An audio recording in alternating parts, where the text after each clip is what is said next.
ఇవన్నీ ఎలా వచ్చినాయి? మనం ఏమనుకుంటాం, ఏదో అర్ధరాత్రి పడుకుంటే తెల్లారేసరికి కలవలు రావు. ఆ సమాజంలో ముందు జంతువుల అనాటమీ గురించి అవగాహన ఉండాలి, అంటే వాటిని పోసుకొని తిని ఉండాలి. ఆ తర్వాత మనిషి కూడా ఇట్లనే ఉన్నాడా, ఇదే విధమైన ఆదాయ వ్యవస్థ ఉందా లేదా అని బతుకున్న మనిషిని కోయలేం కాబట్టి శవాలను పోసే పరిస్థితి ఉండాలి. అనాటమీ నేర్చుకోవాలంటే అనాటమీ డిసెక్షన్ ఎక్కడో చేసి ఉండాలి. అది చేయాలంటే ఈ రోజు ఇంత ఆధునిక యుగంలో మీరు అనాటమీ తీసుకొని ఒక శవాన్ని తీసుకొని నేను అనాటమీ నేర్చుకోవాలనుకుని అనాటమీ డిసెక్షన్ చేసుకోవాలని మీరు బయట చదవడం మొదలుపెట్టారు. ఊర్లోకి ఏదో శవాన్ని తీసుకొని పోయడం మొదలుపెట్టారు. ఏమంటారు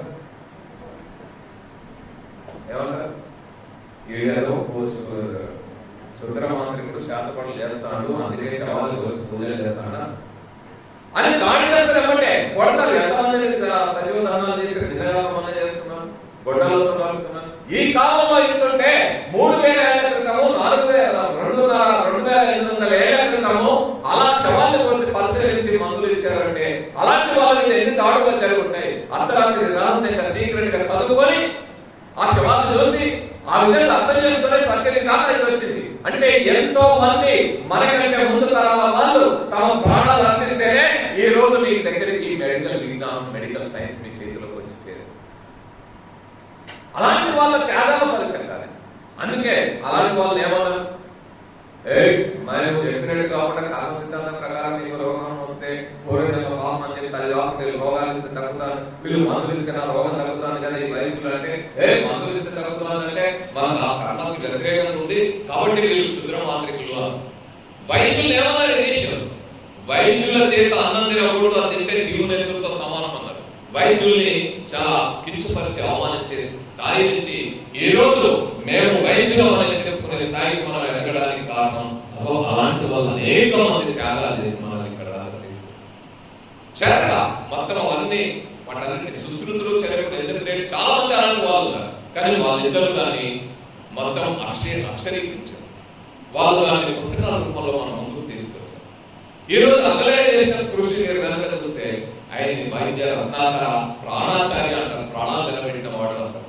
సో వాళ్ళందరి చరిత్ర ఇక్కడ కనపడుతుంది. అంటే మన నేల మీద నడయాడిన వాళ్ళు ఈ విజ్ఞానాన్ని రూపొందించారు.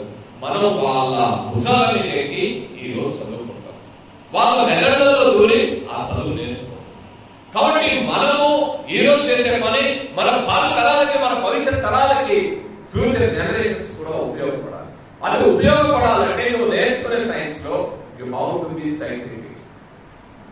సైంటిఫిక్ గా ఉండాలి. ఈ సైంటిఫిక్ అంశాలను అర్థం చేసుకోగలగాలి. నాకు ఇంటర్ సైన్స్ చరిత్ర ఎలా వచ్చిందో చూడాలి. ఎలా వచ్చిందో చూడాలంటే ఏం చూస్తాము? 1540 ముందు వరకు కూడా ప్రపంచంలో అనాటమీ చర్చ చూసుకుంటే జంతువుల ఆధారంగా గాలి చెప్పిన అనాటమీ గురించే ఉండేది డిస్కషన్. ఎవరు డిసెక్ట్ చేసినా జంతువుల్ని డిసెక్షన్ చేసుకుని దాని మీదే ఉండేది. కానీ డిసెక్షన్ లా లేదా డిసెక్షన్ చేయడం, ఒక అనాటమీ చదవడం అనేది ఎప్పటి నుంచి వచ్చింది? బెసాలియస్ 1543 first book anatomy book publish చేశారు. దానికంటే ముందు లియోనార్డో డా వించి కొన్ని పెయింటింగ్స్ చేశాడు. సో అక్కడి నుంచి అంటే అనేక రకాల వాళ్ళు గ్యాలరీ కాదు బెసాలియస్ పుస్తకం పబ్లిష్ చేసినప్పుడు ఆయన ఎంత దాడి జరిగింది.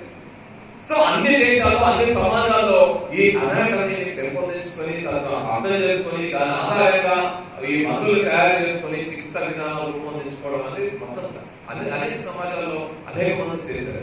వాటి ఫలితంగానే ఈరోజు మన దగ్గరికి టెక్స్ట్ బుక్స్ వచ్చాయి. కానీ ఈ టెక్స్ట్ బుక్ లో ఉన్న క్వశ్చన్ ఆన్సర్, టెక్స్ట్ బుక్ లో ఉన్న మ్యాటర్, ఆ సమాచారం అంతా ఇన్ఫర్మేషన్ అంతా మన బుర్రలో నింపుకుంటే సరిపోదు. మనం సైంటిఫిక్ టెంపర్ కలిగి ఉండాలి. ముఖ్యంగా భారత రాజ్యాంగం ఏం చెప్తుంది? భారత రాజ్యాంగంలో ఆర్టికల్ 51A పౌర కార్మిక బాధ్యతల గురించి చెప్పింది. Fundamental duties of citizens of India. ఆ ఫండమెంటల్ డ్యూటీస్ లో జాతీయ జెండాను గౌరవించమని చెప్పింది ఆర్టికల్ 51A. జాతీయ గీతాన్ని గౌరవించమని చెప్పింది. అందులో ఆర్టికల్ 51AG అని చెప్తుంది protect forest environment and nature. అడవుల్ని, పర్యావరణాన్ని, ప్రకృతిని కాపాడాలని చెప్పింది. ఆర్టికల్ 51AH ఏం చెప్తుంది? To develop scientific temper, spirit of enquiry, humanism and reform. వైజ్ఞానిక దృక్పథాన్ని, వైజ్ఞానిక పరిశీలన స్ఫూర్తిని, మానవవాదాన్ని, సంస్కరణాభిలాషను పెంపొందించడం పౌరుల ప్రాథమిక ఈ ప్రాథమిక బాధ్యతను గుర్తెరిగిన మనం ఆ సైంటిఫిక్ టెంపర్ పెంపొందించుకోవాలి. ఇక్కడే ఇంకొక అంశం మీ ముందు కూడా వస్తుంది. సమాజంలో ఒక రకమైన ఆలోచన, ఒక రకమైన డిస్క్రిమినేషన్, ముఖ్యంగా ఆయుర్వేద విద్యార్థులు. మెడికల్ సైన్స్ అనేది మోడర్న్ సైన్స్ వేరు, ఇదేమో ఓల్డ్ సైన్స్. ప్రతి సైన్స్ నిరంతరం అప్డేట్ అవ్వాల్సింది. సో మీరు కూడా ఈరోజు మిగతా వాళ్ళకి కూడా అర్థం కావాల్సింది. మీరు కూడా 6 ఏళ్ల కోర్స్ చేస్తున్నారు, అవునా కదా? చేస్తున్నారా లేదా? ఎన్నేళ్ళు?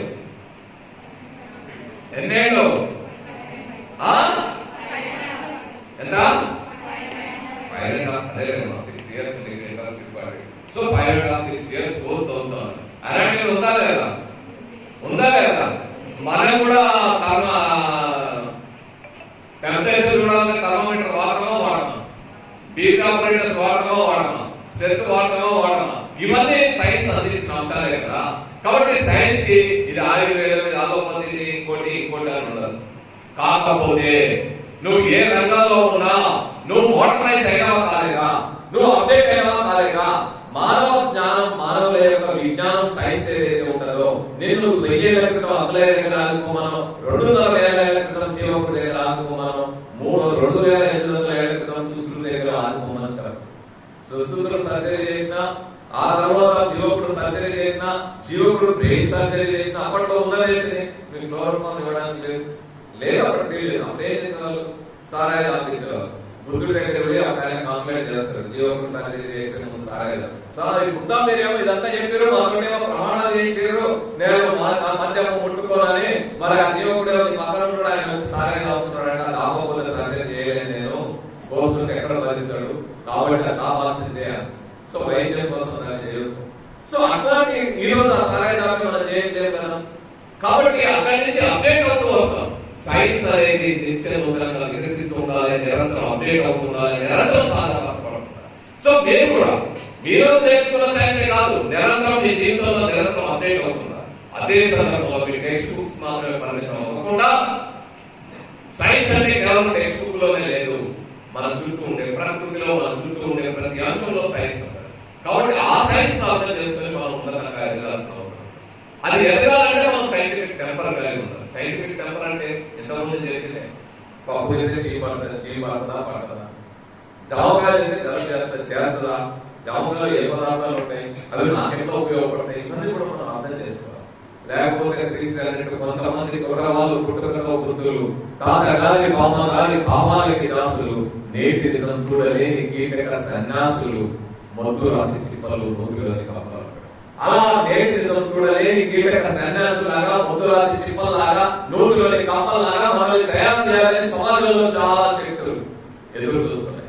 కానీ మన వరంగల్ బిడ్డ కాలేజీ మాట్లాడారు, నాది నిత్యనూతన వికసిత విజ్ఞానం మీరు బుద్ధి జాగ్రత్త చేస్తూ మానవులు.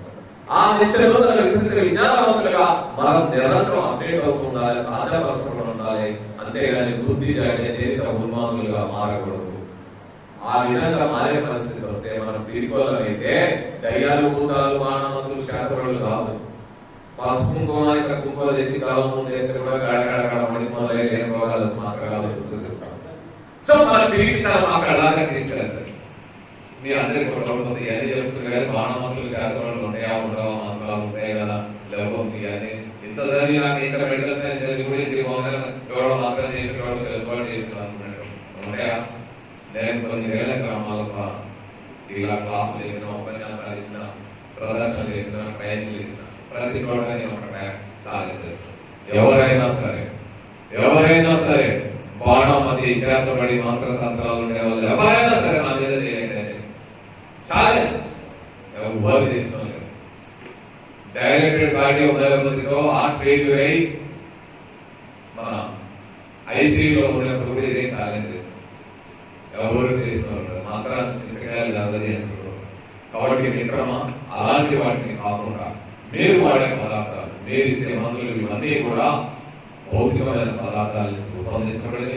ఆ భౌతికమైన పదార్థాలే మన శరీరంలో జరిగే ఇతర అనేక మార్పులు ఏవైతే, లోపాలు ఏవైతే ఉంటాయో వాటన్నిటికీ ఈ భౌతికమైన పదార్థాల ద్వారా చికిత్స అందించినప్పుడే ఆ రోగం న్యాయమవుతుంది అని సుశ్రుతులు చెప్పినా, చరకుడు చెప్పినా, జీవకుడు చెప్పినా, అంకలయ్య చెప్పినా, వెసాలియస్ చెప్పినా, ఇంకెవరు చెప్పినా దాని ఆధారంగానే రూపొందించబడింది. కాబట్టి అది అర్థం కావాలంటే మీకు భౌతిక విజ్ఞానం కూడా అర్థం కావాలి, ఫిజిక్స్ కూడా అర్థం కావాలి, దానికి సంబంధించిన సైంటిఫిక్ టెంపర్ ఉండాలి.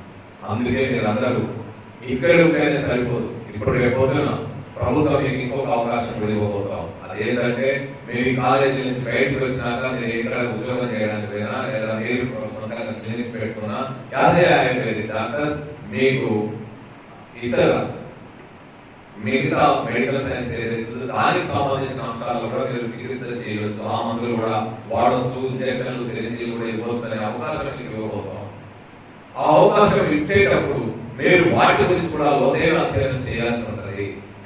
అలా అధ్యయనం చేయనప్పుడు మళ్ళా మీరు ఇంకొక 4 పేజీలు 3 పేజీలుగా మారే ప్రమాదం ఉంటుంది. మారకుండా ఉండాలంటే నిరంతరం మన నాలెడ్జ్ అప్డేట్ అవుతూ ఉండాలి.